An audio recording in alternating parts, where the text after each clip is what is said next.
narsa bor. Hammada bu har xil. 5 ta qo'l bir xil emas, tushunyapsizmi? Bir xil narsani to'g'ri tushunish kerak. Sizni holatingizda hamma narsa hal bo'ladi, Xudo xolasa. Biz sabr kerak bo'ladi. Barga bitta moment bor. Psixolog bilan shug'ullanishingiz kerak bo'ladi. Nima uchun? Siz qo'yayotgan talab, bular qo'yayotgan talab konsensusga kelish kerak. Tushunyapsizmi? Konsensus kerak, bitta решение bo'lish kerak. O'z bu narsani men boshqasi hal qilib bermaydi, lekin bu masalani sizlar ochiq oydin ikkalovinglar gaplashib hal qilib olishingiz kerak. Bu nima xohlayotganini, siz nima xohlayotganini, lekin bir tomonlama yuradigan bo'lsa, siz o'zingiz tomonga ag'daradigan bo'lsangiz, sizga nisbatan bu so'ngchilik bo'lib ketadi. Bu o'zini tomoniga tortib ketsa, sizni bunga nisbatan so'ngchilik bo'lib ketadi. Tushunyapsizmi? Bu sizning hayotingizda masalaning yechimini topish kerak. Har bir masalaning yechimi bor. O'zini masalasini yechimini topish kerak, siz o'zingiz masalangizni yechimini topishingiz kerak. Tushunyapsizmi? Agar bu masalasini yechimini topsa, olam guliston xursand. Agar buni masalasini hal qilib bermasangiz, mingizni yeb tashlaydi. Sizni ham notinchligingiz buziladi. Asabingiz buziladi, dash yana naqlishni boshlaydi. Asab buzilganda nima? Kortizol gormoni oshib ketadi. Kortizol gormoni oshgandan keyin nima bo'ladi? U testosteronni qadrlab qiladi. Testosteron erkaklik gormoni tushib ketadi.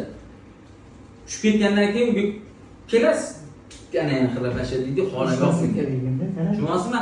Sizga buni miyasidan o'g'in qilib xirapashaga anaqa qilib o'xshab anaqa qilish kerak emas. Misol uchun bu kelganda mayli qiladi o'sha ishini, balki ishdan charchab kelgandir.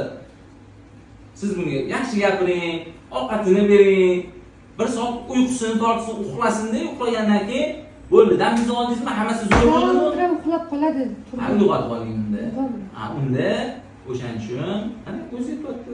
O'shaning uchun bu masalani hal qilishingiz kerak. Odamning fiziologiyasi har xil, tushunyapsizmi? Mana ishda 10 ta ayol kishini, 10 ta erkak kishini o'tkazib qo'ysak, hammasi har xil bo'ladi. Hammasidan jinsiy aloqa bo'yicha so'rasangiz, hammasi har xil javob beradi, hamma har xil kursi, tushunyapsizmi? Bir xil bunaqa yaxshi ko'radi, bir xil bunaqa yaxshi ko'radi. Bir xil siz aytganingizdek, va ko'zi yonib ayoliga yoshib ketadi, bir xil aytadiki, yo'q, menga ozgina mehr bersin, menda o'shanda zo'r bo'ladi, tushunyapsizmi? Sen manaqa bo'lishing kerak deyish ham xato, yoki sen manaqa bo'lishing kerak deyish ham xato. O'sha narsa sekin yil davomida, oylar davomida sekin to'g'rilab o'sha kamchiliklarni to'g'rilagandan keyin bitta narsaga kelib olasiz. Tushunyapsizmi? Siz aloqa qilishdan maqsad o'zingizni kayfingiz uchun emas. Tushunyapsizmi? Qaysi qo'ldan?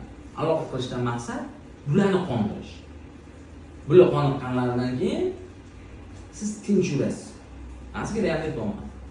Agar bu qoniqmasa, sizni halovatingiz ham buziladi. Bu qoniqmayapti deysiz.